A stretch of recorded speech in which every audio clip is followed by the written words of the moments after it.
हर समय ये रहता था कि एक्टर कैसे बनना है, मुंबई एक शुरुआत कैसे करे। मैं रोड क्रॉस कर रहा था और एक बाइक आकर मुझे मार दी थी और कल विराट कोहली के साथ शूट है। इंडियाज गॉट टैलेंट हो रहा था, पता चला उसके ऑडिशंस मॉर्निंग 11 AM गेट्स खोल रहे थे ऑडिशंस के। उससे मम्मी मेरे साथ लाइन में खड़ी थी रात को 2 बजे से। जी ऐसे किसी डायरेक्टर के साथ काम नहीं किया जिन्होंने बोल दिया कि जो मैं बोल रहा हूँ कि वो ही करना है। मुझे लगता है एक एक्टर, अच्छा एक्टर होना तो जरूरी है ही, पर उससे ज्यादा इंपॉर्टेंट है अडेप्टेबल एक्टर होना। अगर उनको लगता था कहीं बार ना कुछ ज्यादा हो रहा है, कुछ ज्यादा कहीं हो रहा है, तो कैमरे के पीछे से बस वो ऐसे करते थे, ऐसे। अच्छा। और उनको कहीं बार लगता था कि बहुत कम हो रहा है, तो बस ऐसे करते थे। Failure, rejections, patience, waiting, choosing the right project, not choosing the wrong script. अरे मुझे अच्छा लगना है सीन में, नहीं मुझे लगता है कि सर वो सीन अच्छा करो तो तब तुम पे नजर जाएगा। बहुत बहुत शुक्रिया सर आपका कि आपका भी, आपकी वीडियोस मेरे सामने बहुत आए हैं एंड मम्मी ने भी आपकी वीडियोस बहुत देखे। यूं तो मुंबई अपने शहर से, अपने घर से काफी दूर नजर आता है, लेकिन जमशेदपुर जैसी जगह से बहुत ही ज्यादा दूर नजर आता है। और वहां पे जब कोई ठानता है कि मुझे बॉलीवुड में जाना है और एक चमकता सितारा बनना है, तो वो सोचना और करने के बीच का जो फासला होता है वो बहुत कठिन होता है, बहुत मुश्किल होता है। अक्सर लोगों की नज़र वहाँ तक पहुँच ही नहीं पाती, वो सिर्फ सक्सेस को देखते रह जाते हैं, लेकिन सक्सेस को पाने की जो जर्नी है वो उसी को मालूम होती है जिसने वो जर्नी को जिया होता है। एक लड़का चलता है जमशेदपुर से, 12 लोगों के साथ पीजी में रहता है, स्ट्रगल करता है, और उसके बाद एक बड़ी फिल्म मिलती है उसको और उसमें रोल कर जाता है, और फिर एक बड़े डायरेक्टर की नज़र पड़ती है, वहाँ से वो लाइमलाइट में आ जाता है और फिर वो काम करने लग जाता है। ये जो एक्टर की जर्नी होती है ना, ये एडवेंचरस होती है, रोल कोस्टर वाली होती है, लेकिन जो जी रहा होता है वो उसको मालूम होता है कि साइकोलॉजिकली वो कैसे उसको जी रहा होता है। और ये सब पूरी की पूरी जर्नी आपके लिए एक लर्निंग मॉड्यूल बनने वाली है। मेरे साथ है Mihir Ahuja. Welcome to Jaunpur.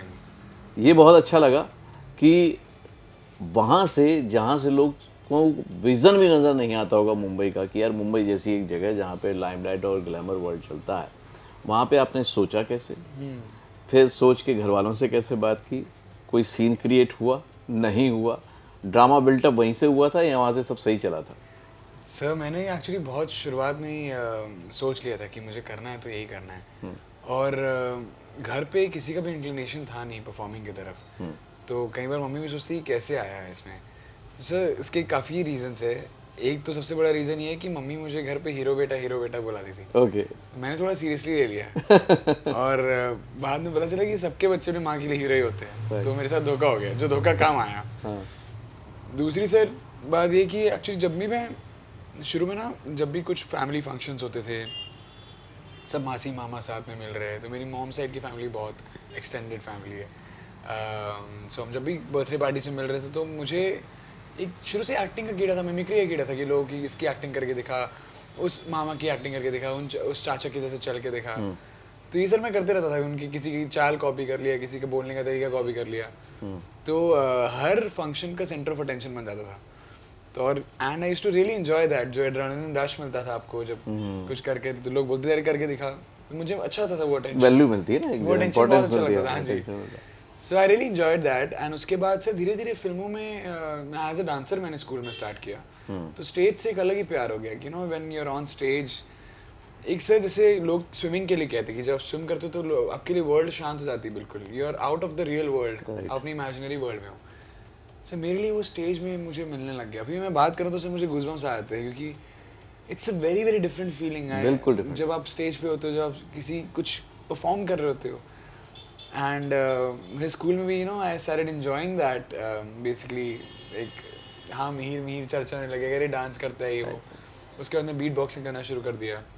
But eventually मैं हमेशा चाहता था कि मैं ऐसा कुछ करूँ जिसमें सब कुछ हो। जैसे एक्टिंग में आपको सब कुछ करने का मौका मिलता है, इट्स एन अमैलगमेशन ऑफ एवरीथिंग, और आपको इतने किरदार निभाने का मौका मिलता है एक लाइफ में। सो इसलिए फिर मैं मुंबई आ गया, पढ़ाई के लिए आया इधर, क्योंकि मेरी 12th तक मेरी स्कूलिंग वहीं हो गई थी। तो मैंने पेरेंट्स को तो पता ही था कि अब शुरू से डांस ड्रामा ये सब कर ही रहे थे, इसका इंटरेस्ट वहीं है, लेकिन जाओ पढ़ने के लिए जाओ। एंड बहुत सही किया सर मैंने कि मैं यहाँ पर कुछ रीज़न से आया। अगर मैं सिर्फ एक्टिंग के लिए शायद आता तो मैं भटकते रहता, और यू नो अब waiting period is very risky for anyone, right.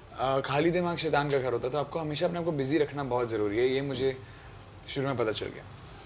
तो 2 फ्रेज में लेकर मैं मुंबई आया था, एक तो खाली दिमाग शैतान का घर, और एक कीचड़ में कमल बन के रहो। तो अगर आप कहीं गलत संगत में पड़ भी जाओ तो आप कमल बन के रहो। ये मेरी मम्मी ने मुझे सिखाया है शुरू से। और अगर मैं खाली रहता भी तो ये फ्रेज मुझे याद आता था, कीचड़ में कमल बन के रहो, कि आपके दिमाग गलत जगह नहीं भटकना चाहिए। Have to be very, because इतना वल्नरेबल एज होता है सर, 17, राइट, 18। बहुत जल्दी स्लिप होता है। मैं 19 के एज में आ गया था, वो काफ़ी वल्नरेबल एज है। यू कैन मीट एंड आपका, आई डोंट थिंक आपका ब्रेन भी पूरा मैच्योर होता है उस टाइम, डेवलप होता है कि अब एक रास्ते आपका ना वो 20 से जो 30 का जो पीरियड होता है, so that is very very important. और मुझे आज वो पता चलता है कि टाइम ऐसे पार होता है। एंड पापा हमेशा कहते थे कि 10 साल मेहनत, उसके बाद आराम ही है। वो आराम तो कभी नहीं है वो हमें, लेकिन हाँ फिर एकदम रास्ता क्लियर हो जाता है। रास्ता क्लियर होता है। तो I think this is a very very crucial period for anyone's life, between 20 to 26, 20 to 27। इसका अगर किसी ने यूज़ ले लिया ना तो वो उसके बाद काफ़ी अपने ऊपर काबू कर सकता है अपने। मैं आप यहाँ पे इसलिए बोलूँगा आपको रोक के कि हाँ जी, वाकई मुंबई में, ये आप सही ऑब्जर्वेशन लेके आ रहा, जो आपके पेरेंट्स ने आपको सलाह दी, बहुत सारे एक्टर्स जो बनने आए या राइटर डायरेक्टर बनाए, वो बहुत सारे इसी एज में आके भटक जाते हैं जी क्योंकि बहुत सारी चीज़ें अट्रैक्ट कर रही होती हैं, जी, तो वो भटक जाते हैं, तो वो मेन कैरियर से फोकस हट जाता है जिसके लिए वो आए थे। हाँ जी। एक्चुअली इसलिए so I am so glad sir कि मैं यहाँ कॉलेज के लिए आया। मैं मॉर्निंग में कॉलेज जाता था, इवनिंग में ऑडिशंस के लिए आता था। तो कॉलेज मेरा चर्च गेट में था, जैसे आपने बोला 12 शेयरिंग रूम में रहता था वहाँ, एक पीजी में, हॉस्टल में। तो वहाँ किसी को बताया भी नहीं था कि एक्टर बनने आया हूँ। तो वहाँ सुबह कॉलेज के बाद रोज़ निकल जाता था, सबको बोलता था कि अकाउंट्स की कोचिंग ज्वाइन किया हूँ। और आज भी लोग यही सोचते हैं कि अकाउंट्स की कोचिंग के लिए जाता था। तो वहाँ से सीधा आराम नगर के लिए, अंधेरी से ट्रेन पर, चर्च गेट स्टेशन के ऑपोजिट ही रहता था मैं, वहीं पर हॉस्टल था। स्टेशन से अंधेरी, और अंधेरी से फिर आराम नगर। ये सिलसिला सर रोज़ चलता रहा पिछले शुरू 2 साल तक, 2017 में जब आया था। उसके बाद सर शुरू हुई ऐड मिली और बाकी काम हुआ फिर। तो जैसा आप बता रहे थे कि आने से पहले ही आप हाउ टू बिकम एक्टर वगैरह सर्च करते थे और आपको जॉइन फिल्म चैनल भी मिला, जी। तो सर्च करके आप क्या कुछ प्लान कर रहे थे, क्या था, मतलब क्यों सर्च कर रहे थे? सर जब 11th जब 10th बोर्ड्स के टाइम पढ़ता था, 10th का बोर्ड्स चल रहा था मुझे याद है, तब बोर्ड्स के टाइम मुझे बहुत ज़्यादा इंक्लिनेशन होने लग गया था, क्योंकि तो पढ़ाई का बहुत प्रेशर हो गया था। और मुझे लगा मुझे कॉमर्स में फिजिक्स ये सब तो पढ़ रहा हूँ, लेकिन रट रहा हूँ मैं, मुझे ये समझ भी आ रहा है लेकिन मैं रट रहा हूँ, मैं एंजॉय नहीं कर रहा हूँ, मुझे ये नहीं करना है। मुझे साइंस लेके उसके फील्ड में नहीं जाना है, मुझे कॉमर्स लेके उसके फील्ड में नहीं जाना है। तो मैं नहीं कर पाऊंगा कॉर्पोरेट जॉब, शायद मैं MBA करके नहीं कुछ पढ़ पाऊंगा, मेरे से मतलब मैं एंजॉय नहीं करूँगा। अगर मैं कर भी लूँ, अगर मैं पढ़ भी लूँ, तो मैं एंजॉय नहीं करूँगा वो लाइफ। तो जब फिजिक्स का बुक खोला रहता था, कॉमर्स का बुक खोला रहता था, और हाथ में फ़ोन में यही था कि how to become an actor. हर समय यही रहता था कि एक्टर कैसे बनना है, मुंबई एक शुरुआत कैसे करे। एक विकी हाउ एक चैनल था, तो मतलब वेबसाइट था जैसे विकीपीडिया का, तो उसमें स्टेप बाय स्टेप बताए थे कि वो लोग कि कैसे एक्टर बनना है, आपके पोर्टफोलियो नंबर 1 ये। एंड उसमें आया था कि watch these YouTube channels. Sir बहुत बहुत शुक्रिया सर आपका, कि आपका भी, आपकी वीडियोस मेरे सामने बहुत आए। एंड मम्मी ने भी आपकी वीडियोस बहुत देखे, क्योंकि ऐसा होता है ना कि अगर कुछ कोई एक्साइटेड है फैमिली में, कोई कुछ करना चाहता है, तो फिर फैमिली भी टचवुड बहुत सपोर्ट था मेरे फैमिली का, और अब आज भी है।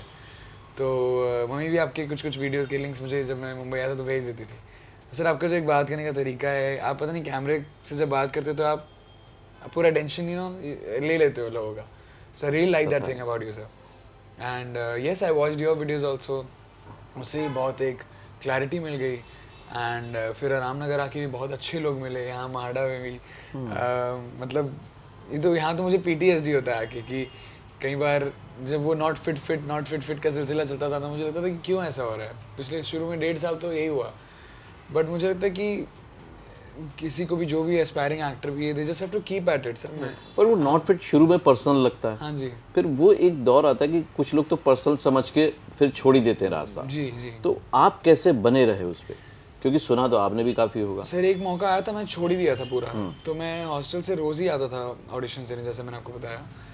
तो सर एक बार कई बार नॉट फिट हुआ, तो मुझे तो आप सोचने लग जाते हैं अरे नहीं होता है, अंदर की कोई बात होती होगी। हाँ, खुद पे भी शक होने लगता है। हाँ, खुद पे भी शक होने लगता है, फिर आपको सिस्टम पे भी शक होने लगता है, अरे रिग्ड होगा, ये होगा, अंदर से बात हो जाती होगी, ऐसी नहीं होता है ऑडिशंस, कुछ सब ये होता है। आसपास के स्ट्रगलर भी वही बात कर रहे होते हैं, है ना सब। तो ये सारी बातें सोचने लग गया मैं कि यार ऐसे ही होता होगा, कुछ नहीं होता है।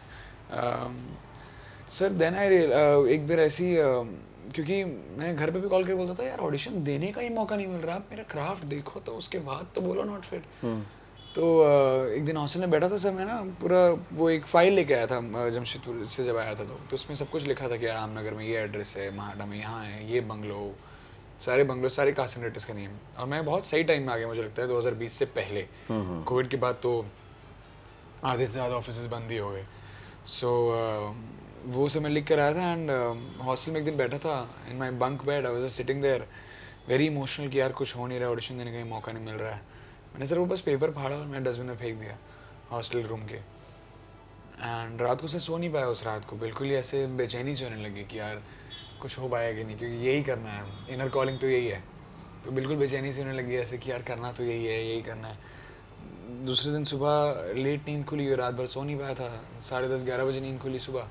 तो जो मौसी होती है अपने हॉस्टल में मेस में, उन्होंने जाके कचरा फेंक दिया था और मैं डस्टबिन में ढूंढ रहा था कि वो पेपर कहाँ है, पेपर कहाँ है। करना तो यही है यार।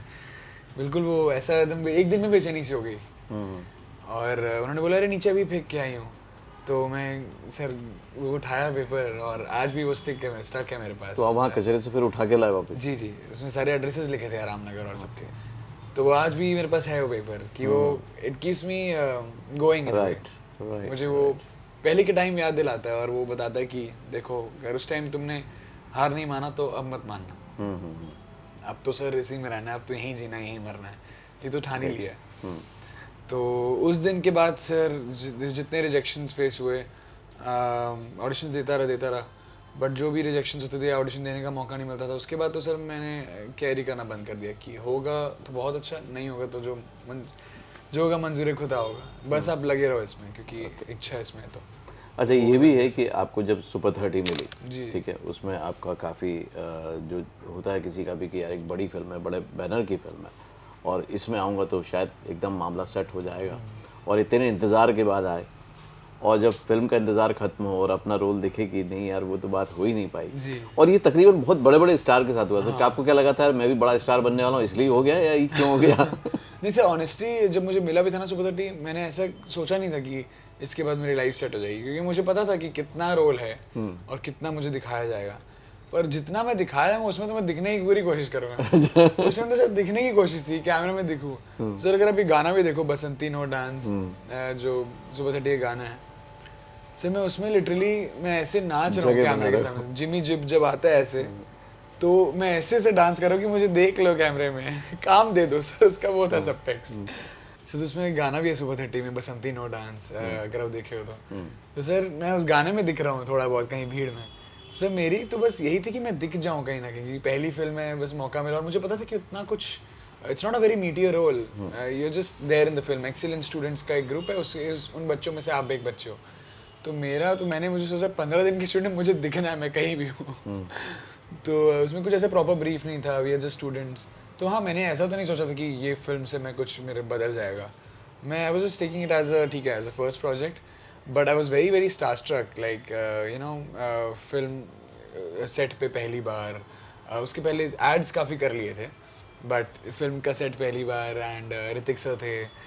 तो every day on set was like कुछ ना कुछ तो सर ऐसा लगता था कि यार आज तो कुछ जी हाँ। मैं वो एक्सप्लेन नहीं कर सकता कि you know the first feeling of being on a set as an actor. तो वो सेट की फीलिंग कल बात ही अलग होती है। वैसे कई बार ऐसा लगता है आपको कि जैसे अभी आप बहुत, हम एनालाइज करते हैं अपने करियर को कि where do you look at yourself, how do you wanna you know choose projects wisely and everything. उस टाइम तो सर कुछ ध्यान ही नहीं था कि आपको मिला है बस प्रोजेक्ट, आप एंजॉय करो। हमें कहाँ टेंट पे भी बैठ कर खुश है, कहीं भी खुश है, बस हमें you know that initial feeling of being on set. तो सर वो बहुत ही मज़ेदार फीलिंग था। एंड हाँ सर, उसके बाद फिर बट हाँ ऐसा नहीं सोचा था जैसे मैंने बताया कि this will change the course of my career. Okay, तब चेंज फील हुआ जब जोया अख्तर ने सेलेक्ट किया आपको? हाँ सर, ऑनेस्टली सर मैंने ऐसा कभी नहीं सोचा कि this is it, this is the film. वो सब मेरे जहन में कभी नहीं आया है और वो मैं चाहता भी नहीं कभी आया। बड़ी से बड़ी प्रोडक्शन की फिल्म मिल जाए, बड़ी से बड़ी फिल्म मिल जाए, अच्छी से अच्छी स्क्रिप्ट मिल जाए, मैं ये नहीं चाहता कि मैं ये सोचूं कि अरे इसके बाद तो, क्योंकि sir film making is such a gamble, you never know. Right. आपको बस अपना काम बखूबी निभाना और उसके बाद जो, तो हाँ ऐसा नहीं सोचा था सर उस टाइम भी कि अरे इसके बाद तो ये हो गई लॉट। बट ये था कि अरे जोया अख्तर के साथ काम करने का मौका मिल रहा है इतने बड़े बैनर में। सो वो सर एक काफ़ी अच्छा एक्सपीरियंस रहा है। एंड मेड इन हेवन मैं कर रहा था जोया के साथ, उसमें she met me on the sets of Made in Heaven and she told me I would like you to audition for Archies. तो हाँ सर, वो तो काफ़ी अच्छी फीलिंग थी कि जोया के साथ काम करने का मौका मिला इतने अच्छे डायरेक्टर के साथ। राइट। तो एक जब डायरेक्टर आपको डायरेक्ट करता है, तो आपने अलग अलग डायरेक्टर के साथ काम किया, क्या अप्रोच होता है उनका? सबका अलग अलग होता है, और एज एन एक्टर आपको कैसे उनको डिलीवर करना होता है? जी सर, हर डायरेक्टर का अलग अप्रोच होता है, सबकी एक अलग स्कूल ऑफ थॉट है, सबका अलग फिल्म मेकिंग का एक तरीका है। जोया की अगर मैं बात करूँ तो मुझे उनका ये तरीका बहुत अच्छा लगा कि उनका काफ़ी एक Hollywood approach of film making है। Okay. Whenever we come on set, हमेशा सीन्स, जैसे अगर हमारा कॉल टाइम सोचो 7 बजे का है सुबह, तो हम सब 6:30 बजे के आसपास आ जाते थे और हमें बुलाया जाता था और हम ब्लॉकिंग करते थे सीन्स को। जो सीन हम शूट करने वाले उसकी ब्लॉकिंग हो गई है, मेकअप में जाने, वार्डरोब में जाने से पहले स्क्रिप्ट लेकर सारे एक्टर्स सेट पे है, डीओपी भी सेट पे है, हम बस स्क्रिप्ट लेकर सेट पे घूम रहे कि चलो ये सीन ऐसे करना है, ये ऐसे करना है। उसमें क्या होता है, डीओपी को भी एक आइडिया मिल जाता है कि अरे अब एक्टर यहाँ बैठ के बात करे तो हम यहाँ से एक एक्सेस लगा सकते हैं, एक एक्सेस हम वहाँ से लगा सकते हैं। सो दे कैन ऑल्सो लाइक पूरा प्लान हो जाता है। जी। और हम भी एक्टर्स के लिए बहुत हेल्पफुल मुझे लगता है, क्योंकि जब हम अपने हेयर मेकअप सीट पे बैठे, हम जब रेडी हो रहे हैं and we are getting in the character in that 15-20 minutes of getting ready, and I think some costume बहुत हेल्प करता है मुझे as an actor. 70% of the job, 80% of the job I feel is done by the vibe and the costume. तो sir हम जब वहाँ बैठे तो वी कैन ऑल्सो इमेजिन कि अच्छा अभी हम वहाँ पर ब्लॉकिंग किए, हम ऐसे कर सकते हैं, हम ऐसे कर सकते हैं, वो ट्रायल एंड एरर दिमाग पर चलता रहता है, पूरा विजुअलाइजेशन आ जाता है। तो वो बहुत हेल्पफुल है। एंड ये मुझे लगता है कि हर सेट पे सीन ब्लॉकिंग होना बहुत ज़रूरी है, जो एक वो टाइम भी मैटर करता है, बजट ऑफ द प्रोजेक्ट, वो टाइम होना चाहिए। लेकिन वो बड़ा अच्छा क्रिएटिव कंफर्ट जोन आ जाता है कि आप बहुत क्लियर हो जाते हो कि आप ये सर हम करोगे। दिन भर में एक सीन शूट करते थे, लेकिन उसको प्यार से करते थे, तो वो बहुत ही था। बट मुझे स्पॉइल नहीं कर दिया वो सेट ने। उसके बाद मैंने ऐसे भी शोज किए जिसमें एक दिन में हम 13-13 मिनट की फुटेज निकाले हैं। तो हाँ, आई मीन हर जगह की अलग एक, जैसे मैंने बताया कि सबका एक अलग स्कूल ऑफ थॉट होता है, अलग माइंड सेट होता है। तो हर आई थिंक कि डायरेक्टर का विजन को फॉलो करने से काफ़ी कुछ पता चल जाता है, because project is their baby, वो काफ़ी टाइम से उस पर बैठे रहते हैं, उस पर वर्क कर रहे होते हैं।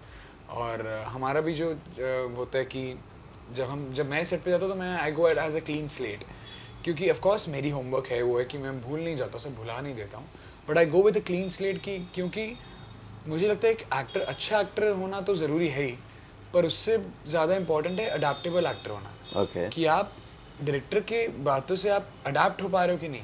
वो जैसे बोल रहे कि यार मिहिर इसमें ये नहीं, इसमें थोड़ा ऐसे करना, तो वो अडेप्ट करना ज़रूरी है। राइट। अगर आप अच्छे एक्टर और आप अपना प्रिपेयर करके आ गए, चलो आप ये अच्छा कर रहे हो, but how you adapting to what the director is saying, metre उनके हाथ में ना। राइट। तो वो ऐसे वो अडेप्ट करना बहुत ज़रूरी है, उस मीटर में के से हिलना। यही एक प्रिपरेशन वाली बात है मेरी, कि जब हम ऑडियंस के तौर पे देखते हैं तो बड़ा फ्लॉलेस लगता है कि क्या परफॉर्मेंस है, क्या है, लेकिन वो परफॉर्मेंस तक पहुंचने के लिए जब वो सेट पे, जैसे टीवी में काम करते हैं तो 13-13 मिनट की फुटेज निकाली आपने, 15-15 मिनट की फुटेज निकाली, वो वहाँ पे कितना एफर्ट लगता है जो यहाँ पर इजी लगता है, वो तैयारी कितनी ज़रूरी है इसको इजी दिखाने के लिए? सर कई बार क्या होता है कि वो हाँ क्रिएटिव सेटिस्फैक्शन कई बार नहीं मिलता जब बहुत ज़्यादा शूट करना हो तो, बट उसका भी एक अलग ही चार्म है। बहुत चीज़ ना फ्लो में जल्दी अच्छी चीज़ निकल जाती है और बहुत नेचुरल भी बहुत बार निकल जाती है। कई बार अगर हम बहुत ज़्यादा भी टाइम दे दें एक चीज़ में तो वो मैकेनिकल भी हो जाती है, बट दोनों का अपने प्रोज एंड कॉन्स है। बट जैसे जब मैं 13-14 मिनट की फुटेज जो एक दिन में शूट किया हूँ, उसकी अगर मैं बात करूँ तो उसमें ये होता है कि आपने सीन कर तो दिया, लेकिन अब move on to next scene हो जाता है, बिकॉज टाइम नहीं है। तो आपको अगर उसके बाद नेक्स्ट सीन में जाकर आते हैं, अरे यार उसमें तो ये भी किया जा सकता था, तो जब आपके पास टाइम होता है तो आप और एक्सप्लोर और एक्सपेरिमेंट कर सकते हो। वो दोनों के अपने दोनों के अपनी चीज़ है। ये जो एक एक्टर की क्रिएटिव जर्नी होती है, जो इनर जर्नी होती है, वो एक अलग होती है, क्योंकि उसको जब करेक्टर मिलता है तब से उसकी जर्नी शुरू होती है, और वो करेक्टर किसी और ने लिखा है जी, किसी डायरेक्टर ने उसको विजुलाइज किया है और उसको प्रेजेंट करने वाला है। तो कितना ज़रूरी है आपका माइंडसेट और उनका माइंडसेट एक होना, ये आपका अप्रोच जब क्लैश हो जाता है, क्रिएटिव क्लैश हो जाता है, तो उसको कैसे ठीक करते हो? माइंडसेट तो सर सेम पेज पे होना बहुत ज़रूरी है।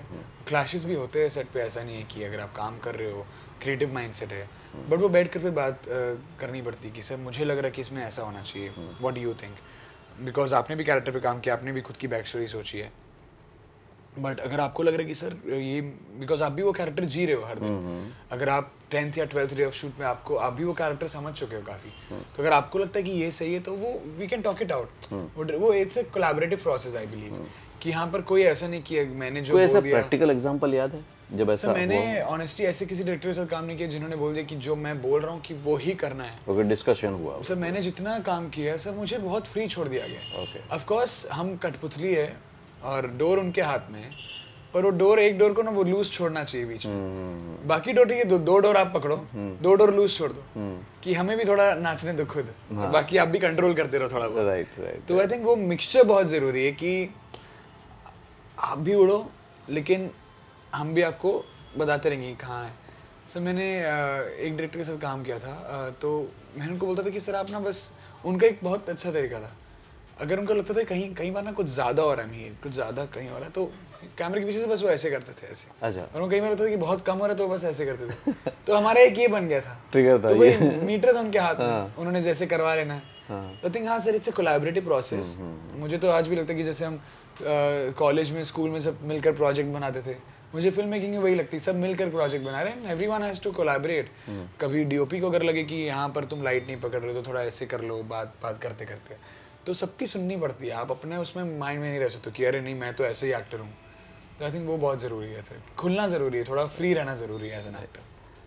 जब हम अपनी लाइफ में यंग एज में होते हैं तो हमें लगता है कि हमें यार बहुत कुछ आता है, हम तो जैसे मदर के लिए तो हीरो थे, लेकिन हम भी खुद भी हीरो ही होते हैं। हमें लगता है कि हम तो जाएंगे और सब सही हो जाएगा, एकदम सेट कर देंगे, सबको हमारा ही इंतज़ार है जी।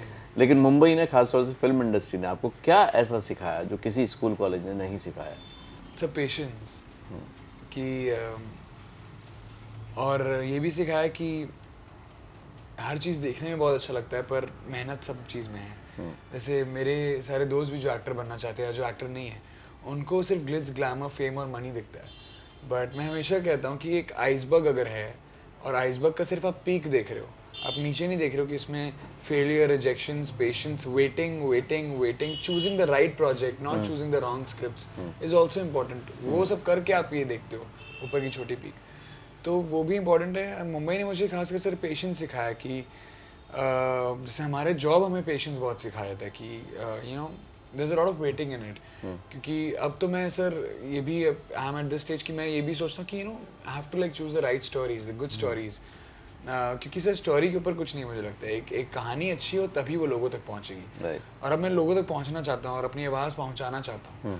तो ये उसमें भी अगर आपको वेट करना पड़े तो मैं तो करने के लिए करना चाहता हूँ कि अच्छा काम करूँ। सो वो भी ज़रूरी है। हाँ यही सर, इसके लिए पेशेंट रहना बहुत ज़रूरी है, जो मुंबई ने सिखा दिया है। हमने डायरेक्टर की बात कर ली, हमने प्रोडक्शन हाउस को समझ लिया, लेकिन जैसे को एक्टर होता है, कोलैबोरेशन वाला ही काम है जी।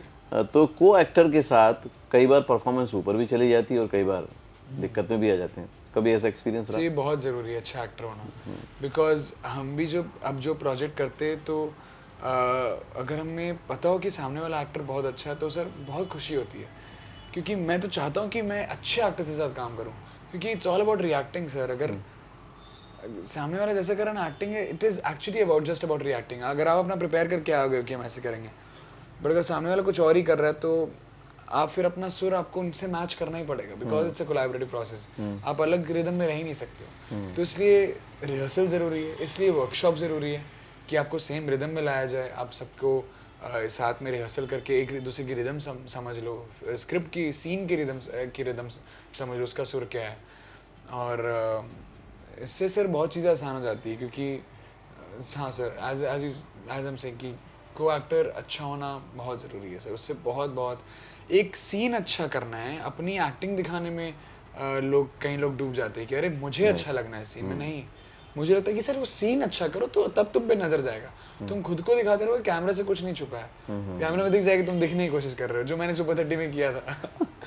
ओके, तब तो जायज़ था सर, मुझे दिखना था, दिखना ही था, तब दिखना ही मेन था। बट हाँ यही है। अभी आपका जो अपकमिंग प्रोजेक्ट है ऑपरेशन सफ़ेद सागर, वो बहुत ही ज़्यादा चर्चा में है और उसमें आप एक अलग तरह का रोल कर रहे हो, जिसके लिए खास प्रिपरेशन की ज़रूरत पड़ती है, क्योंकि वो एक नॉर्मल कोई सोसाइटी वाला रोल नहीं है। तो कुछ स्पेशल तैयारी रही उसकी और कितना एक्साइटेड हो उस आई प्रोजेक्ट को विश लेकर? मुझे ज़्यादा मौका मिलता है तैयार करने का, क्योंकि जैसे आज मैं कुछ शूट कर रहा था और वो कल ही रैप हुआ वो प्रोजेक्ट, और 2 दिन में मुझे कॉल है कि बीकानेर एयरफोर्स स्टेशन फ्लाई करना है। तो तो खुशी तो बहुत हुई कि एक काम के बाद ऐसा लगता है कि अरे अब नेक्स्ट कब और नेक्स्ट क्या, तो वो क्वेश्चन नहीं था एंड अच्छा काम था 2 दिन में ही। तो ये तो सर एक बहुत खुशी की बात है कि मुझे 2 दिन में ही दूसरा शूट मैं स्टार्ट कर रहा हूँ।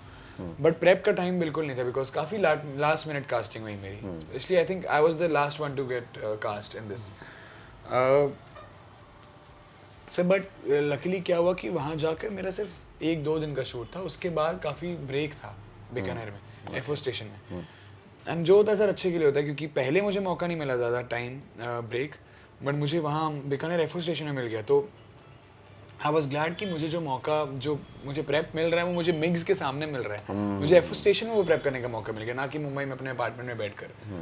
तो सर वो पहली बार तो जब मैं टामैक में गया रनवे में और मिग्स को देखा सर, सामने फाइटर जेट्स खड़े आपके और आप इतने पिद्दी से लग रहे हो उसके सामने, सर वो तो एक अलग ही फीलिंग था सर। मैं आपको एक्सप्लेन नहीं कर पाऊँगा कि as a civilian being there and पहली बार तो एयरफोर्स कैंप में एंट्री होना एक बहुत ही बड़ी बात है। बहुत रिस्ट्रिक्शंस होते हैं, आपको फ़ोन्स अपने सबमिट करने पड़ते हैं बाहर, सब कुछ, because you not allowed to like take any devices there.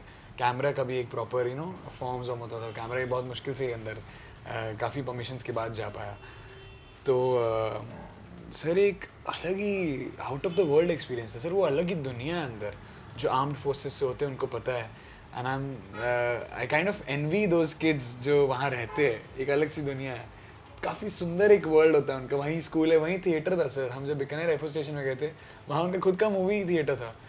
तो वो उनका मार्केट है, वो उनकी दुनिया है, वहीं है सब कुछ, वहीं स्कूल है, वहीं सब कुछ है, उसी एक कैंपस में। सो लगा था सर कि मेरा तो स्क्रीन टाइम बिल्कुल कम हो गया था वहाँ जाकर। मैं ये बात की बहुत खुशी हुई थी कि यहाँ सिटी में आप फ़ोन कई बार बहुत ज़्यादा हो जाता है मेरा भी। तो वहाँ तक था कि स्क्रीन से दूर है, I am living in this world. That also really help kept me focused in a way, जब क्योंकि मेरा स्क्रीन किसी चीज़ का डिस्ट्रैक्शन नहीं था, ना सेट पे ना कहीं और। सर पहली बार मिग्स को मैं तो गया, मैंने टच किया ऐसे, एंड आज भी सर मुझे इसको, अगर मैं हाथ से आंखें बंद करके कर रहा हूँ तो मुझे आज भी वो फील याद आ रहा है कि felt so good. And sir जिस मिग्स में हम बैठे थे, हमने कॉकपिट में हम सब में बैठे हम, सर जिस कॉकपिट में हम बैठे थे, जिन मिग्स में, वो एक्चुअली में वो मिग्स है जो कारगिल वॉर में उड़ चुके। Okay, those were the actual MiGs and we shot in those MiGs. वो तो फील ही अलग है सर, फील ही अलग है सर। वो वॉर के पार्ट थे वो सारे MiGs. And sir we were the last civilians and in fact the only civilians to have sat in those MiGs. उसके बाद डीकमीशन हो गए अभी। ओके, तो अब मिग्स डीकमीशन हो गए। तो सर बहुत ही बढ़िया, बहुत ही अच्छा फीलिंग था सर। तो अब तो ये रिलीज भी होने वाला है प्रोजेक्ट, जी है ना? हाँ जी। तो अप्रोक्सीमेटली कब तक आने वाला है, जब देखने को मिलेगा? 7 अगस्त 7 अगस्त को आ जाएगा। और किस प्लेटफॉर्म पे? नेटफ्लिक्स पे। तो नेटफ्लिक्स पे हमारी कम्युनिटी को जाके देखना है और मिहिर का काम देख के बताना है कि उनको कितनी फीलिंग आई, जितनी फीलिंग इनको आई आपको भी आई कि नहीं आई। ओके, तो अब जो नए आप शुरुआत कर, जहाँ आपने बोला कि स्टोरी में सेलेक्ट करने की कोशिश कर रहा हूँ या बाकी चीज़, तो आपने अब क्या प्लान किया हुआ है आगे का? सर प्लान यही है कि अच्छी कहानियाँ करनी है, और उसके बाद सर अपने पार्ट पे मैं फोकस करता हूँ। मुझे सबसे पहले ये कि अच्छी कहानियाँ करनी है। I want to be part of very good stories जो लोगों के दिल तक पहुँचे। तो सर गट फीलिंग होती है, अगर आप कोई स्क्रिप्ट पढ़ रहे हो तो मुझे समझ आ जाता है कि अरे ये इफ़ इट्स फीलिंग गुड और नो, तो वो एक फीलिंग होती है सर, वो समझ आ जाती है। बस वही सर, अच्छी स्टोरीज करना है। अच्छी स्टोरीज करना, और ये अच्छा समय भी है कि अब OTT के आने से काफ़ी कॉन्सेप्ट बेस्ड चीज़ें आने लगी हैं, स्टोरी बेस्ड आने लग गई है। और एक आपका हुनर अलग है जिसका जिक्र मेरी टीम ने खास तौर से किया है कि आप बीट बॉक्सिंग बहुत अच्छा करते हैं। तो वो एक कैसे शुरुआत हो गई? जैसे आपने बोला कॉलेज में आप करते थे, तो उसी में पर्टिकुलर में क्यों इंटरेस्ट आया आपको? सर ये इनफैक्ट इसी कहानी में बताया मुझे काफ़ी बार, जब happy new year movie release हुई थी शाहरुख सर की, तो सर मेरा तो रोज़ का रूटीन ही था जमशेदपुर में, स्कूल से आओ और लंच करते करते टीवी देखो, टीवी में कादर खान, गोविंदा, इन सब की फिल्में देखो, क्योंकि यही करना है आगे जाके। तो सर फिर इंटरव्यूज़ देख रहा था, एक 9XM एक चैनल आता था, म्यूज़िक चैनल, उसमें एक इंटरव्यू देख रहा था जो cast and crew of happy new year को इंटरव्यू कर रहे थे, एंड द इंटरव्यूअर जो इंटरव्यू कर रहे थे वो बीट बॉक्सर थे। ओके। तो मैंने बोला अरे ये क्या हो रहा है, ये क्या कर रहे हैं, पहली बार मैं सुन रहा हूँ, ऐसा कुछ सुना नहीं है। एंड सर उसी के बाद लंच किया और गया, अपना डेस्कटॉप खोला, कंप्यूटर घर पे, how to beatbox search किया। सर बस तब से ही शुरुआत हो गई, ऐसे यूट्यूब में देख देख कर सीखा और अपने करने लग गया। और एक हफ्ते में जमशेदपुर गॉट टैलेंट में चला गया था। ओके। एक हफ्ते में ही। उसके बाद 1-2-3 महीने के बाद है इंडियाज़ गॉट टैलेंट हो रहा था, पता चला उसके ऑडिशंस। तो दिल्ली से मेरे कोई रिलेटिव आए थे, वो बोले चलो दिल्ली ऑडिशंस देने। तो मुझे याद है 3 जन का टाइम था। सर मॉम ने बहुत साथ दिया है सर, मेरा पूरा मेरे करियर में कहीं भी आज पहुंचा हूँ मेरी फैमिली को जाता है बहुत बहुत बहुत। बहुत ज़रूरी है सर वो साथ, बहुत ज़रूरी वो समझना कि आपके बच्चा क्या करना चाहता है।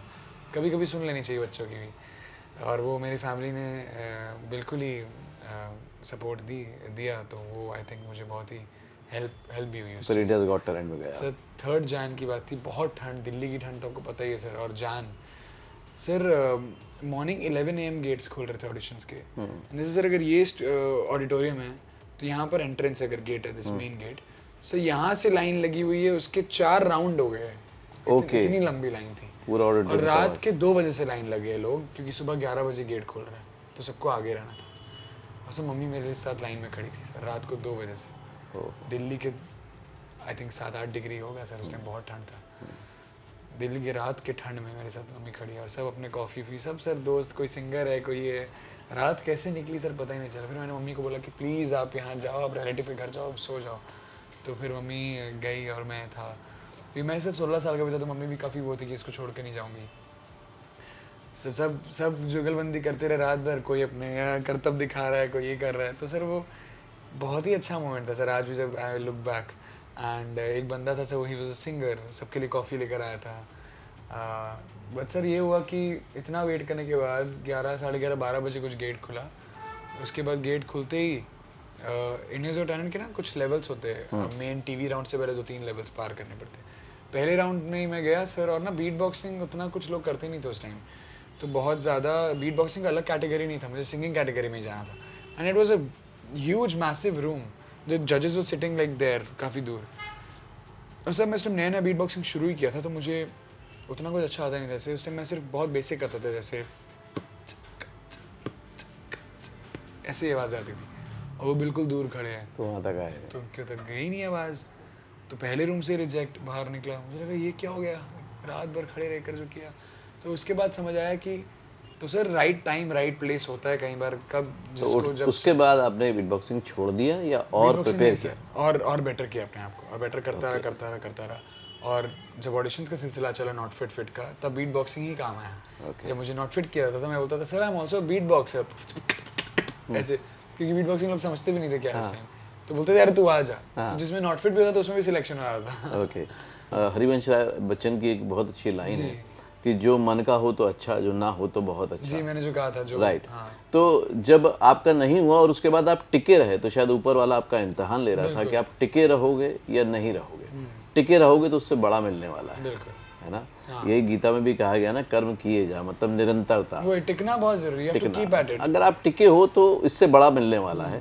तो वो एक बार छटनी का दौर आता है, जब छांटा जाता है कि आपके अंदर टैलेंट तो दिया, क्योंकि मेरा अपना पर्सनल मानना है ऐसा है कि कलाकार यूं ही नहीं बन जाता कोई। कलाकार बनना मतलब ऊपर वाले की एक नियमत है, एक आशीर्वाद है कि उसने आपको कलाकार बनाया है।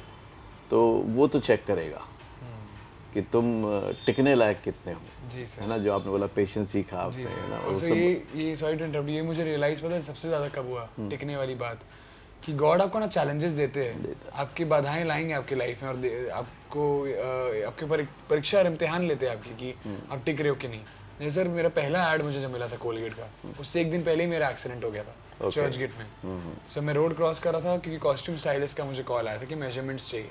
तो मैं रोड क्रॉस कर रहा था और एक बाइक आकर मुझे मार दी थी, और कल विराट कोहली के साथ शूट है। ओके। एंड मेरा हाथ फ्रैक्चर हो गया था, लेकिन सर मैं टूटा हाथ लेकर शूट पे गया था, किसी को बताया नहीं था हाथ फ्रैक्चर हुआ, और शूट के बाद प्लास्टर करवाया। तो सर उस दिन से मुझे लगा कि क्योंकि वो एक वर्क लिंक बन गया मेरा, और उस लिंक से मुझे और काम मिला। तो अगर मैं उस दिन सर हार मान जाता कि अरे नहीं मेरा हाथ टूट गया, मैं शूट पे नहीं जाऊंगा, तो शायद आई थिंक नहीं होता जो हुआ। तो इसलिए सर इम्तिहान लेता है भगवान आपके साथ, और टिकना बहुत ज़रूरी है, जैसे आप कह रहे हैं। ज़रूरी है। तो आप ऐसे टिके रहें, बने रहें, एंटरटेन करते रहें, और इस वीडियो के माध्यम से आप बहुत लोगों को इंस्पायर करेंगे, क्योंकि आपने बहुत सादगी से और बहुत सहजता से जो सच चीज़ें हैं वो बता दी। कोई फैंसी स्टोरी नहीं आई बड़ा पाव की, ये मुझे अच्छा लगा कि मैं ऐसे जिया था वैसे जिया था। आपने बहुत साफगोई से बताई सारी चीज़ें और इससे इनको फ़ायदा होगा यकीनन। जैसे आपको कभी हुआ था इन वीडियो से, वैसे ही इनमें से अगर कुछ लोगों की ज़िंदगी बदलती है और वो करते हैं तो बहुत अच्छा। Thank you Mehar, thanks a lot. बहुत अच्छा लगा रियली बात करके, और आपके आने वाली जो सीरीज़ है वो सबको बहुत पसंद आएगी यकीनन, क्योंकि ईमानदारी से आप काम कर रहे हैं और कलाकार की ईमानदारी ना उसकी स्क्रीन पे झलकती है फिर। Thank you sir. तो मेरे साथ थे मिहिर आहूजा। पूरे वीडियो को हमेशा की तरह कंक्लूड कर देता हूँ आपके लिए कि अगर आपको कुछ चाहत है तो उसकी शुरुआत आपको ही खुद से करनी पड़ती है। जैसे उन्होंने सर्च करना शुरू किया, आप अपने आप से सवाल पूछिए, आपने सर्च करना शुरू किया, कहाँ का अपॉर्चुनिटी है, आप कितने तैयार हैं, एक्टर कैसे बने, how to become actor, how to become writer, क्या शुरू किया है, यह सिर्फ जुनून है और जुनून के पीछे तैयारी की चाह है या नहीं है, इसको आजमा के देखिए। जैसे उन्होंने आजमा के देखा, उनको कॉलेज में मौका मिला, स्कूल में मौका मिला, वहाँ करना शुरू कर दिया। आपने किया है क्या? जब उन्होंने तैयारी शुरू की, बहुत कम थी तैयारी, लेकिन ऑडिशन का मौका मिला तो रात 2 बजे से उन्होंने लाइन में लगना शुरू कर दिया। उसके साथ मम्मी भी रहीं। क्या आप इतने तैयार हो गए हैं कि आप जाने के लिए तैयार हैं, या आप किसी के ग्रीन सिग्नल का इंतज़ार, कोई अच्छी तारीख या अच्छी किस्मत का इंतज़ार कर रहे हैं? और पेरेंट्स से भी ये कहना चाहूँगा जो मेरे ने कहा कि अगर आप पेरेंट्स हैं तो सपोर्ट कर दीजिए, क्योंकि आपके सपोर्ट के बिना आपके बच्चे आगे नहीं चल सकते। और अगर उसने तय करा है कि उसको इस फील्ड में कुछ करना है तो ये बहुत बड़ी बात है कि जहाँ पर कई लोग ये तय भी नहीं कर पा रहे अपनी मर्ज़ी से कि क्या करना है क्या नहीं करना लाइफ में, उसने तय किया है, एक बार उसका साथ दे के दीजिए। और आप कम्युनिटी की जिम्मेदारी है कि इस वीडियो को ज़्यादा से ज़्यादा शेयर कीजिए उन पेरेंट्स के साथ जो अभी असमंजस में हैं, डरे हुए हैं, फियर में हैं, और उन एक्टर के साथ जिनको ये उम्मीद दिला सकता है कि वो भी कुछ कर सकते हैं। और क्या वाकई जुनून की आग आपके अंदर भी इतनी है कि कागज़ फेंकने के बाद उसको कचरे के डब्बे से दोबारा उठाने लग की हिम्मत कर सकते हैं आप? तो वाकई आपका वेलकम है। आप फिल्म इंडस्ट्री ज्वाइन कर सकते हैं, आप कलाकार बन सकते हैं, क्योंकि कलाकार को ये सब देखना ही पड़ेगा और सब्र से काम लेना ही पड़ेगा। आपने क्या सीखा, क्या समझा, कमेंट करके ज़रूर बताइएगा। पर्सनली देखूंगा और अगले वीडियो में फिर से मिलता हूँ। तब तक के लिए देखते रहिए, सीखते रहिए, जमे रहिए। All the very best. Screen ready actor बने सिर्फ 3 महीने में। मुंबई आने की जरूरत नहीं। एक्टिंग सीखे मोस्ट पॉपुलर यूट्यूब मेंटोर और अवार्ड विनिंग फिल्म गुरु से। Best seller acting method switch on switch off acting method से। कॉल करें या व्हाट्सएप करें 8433666618 पे। Join films academy.